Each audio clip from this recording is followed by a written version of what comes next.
सूरदास वादी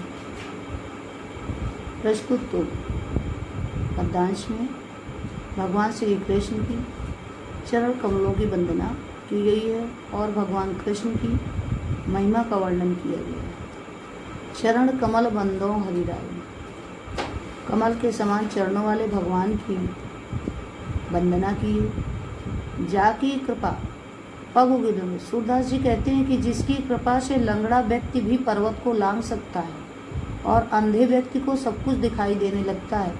बहिरो सुने गूंग पुनव, और बहरे व्यक्ति को सुनाई पड़ने लगता है। गूंगा व्यक्ति फिर से बोलने लगता है और रंग चले सिर छत्रदाई, और गरीब से गरीब व्यक्ति सर पर मुकुट धारण करके राजा बन जाता है। सूरदास स्वामी करुणा में बार बार बंदों देता है। सूरदास जी कहते हैं कि ऐसे करुणा के सागर, ऐसे करुणा के भंडार श्री कृष्ण के चरणों की मैं बार बार वंदना करता हूँ।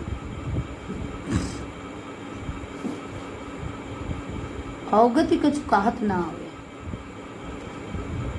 अर्थात सूरदास कहते हैं कि निर्गुण ब्रह्म की उपासना करना कठिन है, इसलिए सूरदास ने सगुण भगवान की उपासना की है।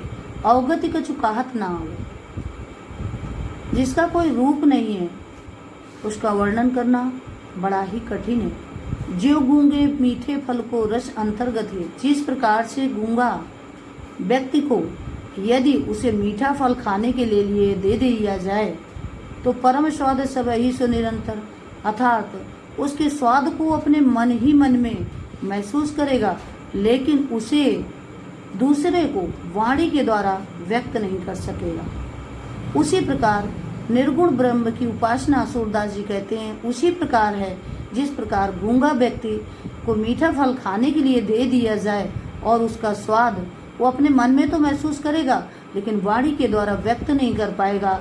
उसी प्रकार सूरदास जी कहते हैं कि निर्गुण ब्रह्म की उपासना करना अगम अर्थात कठिन है। जो उसको जान सकता है वही उसे प्राप्त कर सकता है। रूप रेख गुण जात जुगत, अर्थात जिसकी कोई रूप नहीं है, रेखा नहीं है, गुण नहीं है, जाति नहीं है, उपाय नहीं है, जिसका कोई आधार नहीं है, सूरदास जी कहते हैं अर्थात जिसका कोई आधार नहीं है उसे इतने बड़े संसार में कहाँ ढूंढा जाए।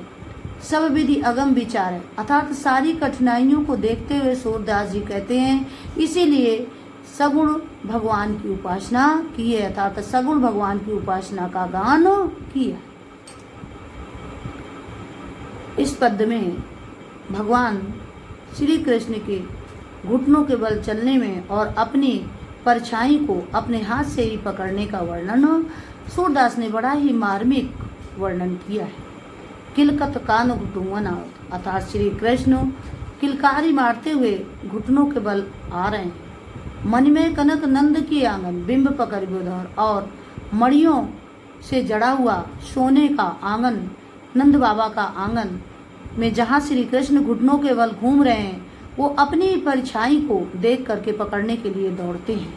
कबहू निरख हर आप, कभी श्री कृष्ण अपनी छाया को देख करके अपने हाथों से ही पकड़ना चाहते हैं, और जब उसको पकड़ने के लिए भगवान दौड़ते हैं तो जब वो किलकारी मारते हैं, हंसते हैं, तो उनके आगे के जो दो दांत हैं वो अत्यधिक सुंदर लगते हैं और बार बार अपने परछाई को पकड़ने के लिए दौड़ते हैं।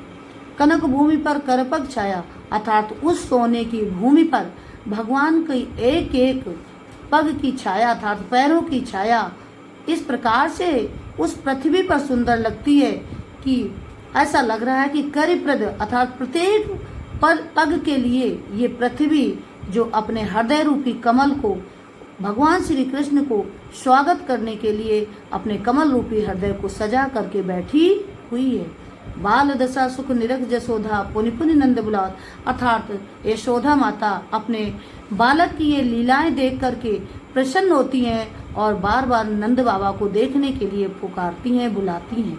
आचरा तरदे ढाकी सूरते प्रभु को दूध पिया, और सूरदास जी कहते हैं कि उसी समय यशोदा माता भगवान श्री कृष्ण को अपने बालक को अपने आंचल से ढक करके दूध पिलाने लगती है। इस पद्य में भगवान श्री कृष्ण अपनी माता से सारे ग्वाल वालों के साथ गाय चराने की बड़ी ही जिद कर रहे हैं। उसका वर्णन सूरदास ने बड़ा हृदय को स्पर्श करने किया है। मैं अपनी सब गाय चराऊं, अर्थात भगवान श्री कृष्ण अपनी माता से ये हट कर रहे हैं, जिद कर रहे हैं कि मैं आज गाय चराने जाऊंगा। प्रातः होत बल के संग जइयो तेरे कहे न रहियो, अर्थात कहते हैं कि प्रातः काल में बदलाव के साथ गाय चराने जाऊंगा, तुम्हारे कहने से मैं अब घर पर नहीं रुकूंगा। ग्वाल बाल गायन के भीतर नेको डरने लगा और माता यशोदा से कहते हैं श्री कृष्ण भगवान कि ग्वाल वालों और गायों के साथ जाने से एक भी जरा भी डर नहीं लगेगा। आज न सोऊं नंद दुहाई रहन रहूं जागत, अर्थात माता यशोदा से कहते हैं कि आज मैं रात भर नहीं सोऊंगा। नंद बाबा की कसम खा के कहता हूँ कि मैं आज रात भर नहीं सोऊंगा, पूरी रात जगता रहूंगा।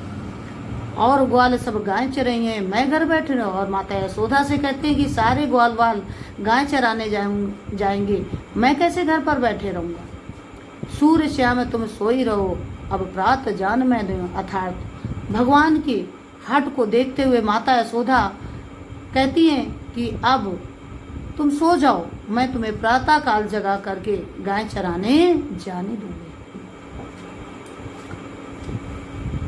मैया है न गाय चराऊं, अर्थात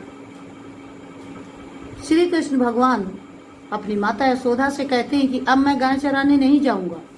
शीघ्र ग्वाल घिरावत मुँह से मेरे पाए, अर्थात कहते हैं कि सारे ग्वाल वाल हम ही से गाय को आते हैं और दौड़ते दौड़ते मेरे पैर दर्द करने लगते हैं। जो न प्रतय पूछे बल दाऊ अपनी सौ दिया, अर्थात तो माता यशोदा से कहते हैं भगवान श्री कृष्ण कि यदि तुम्हें मेरी बात पर विश्वास नहीं हो रहा है तो अपनी कसम दे के चाहे बलदाऊ भैया से ही क्यों न पूछ लो। ये सुनी माई यशोदा ग्वालिन गारी दे तिरझाई, अर्थात जैसे माता यशोदा अपने बालक श्री कृष्ण की बातें सुनती हैं तो वो क्रोधित होकर के ग्वाल वालों को गाली देने लगती हैं।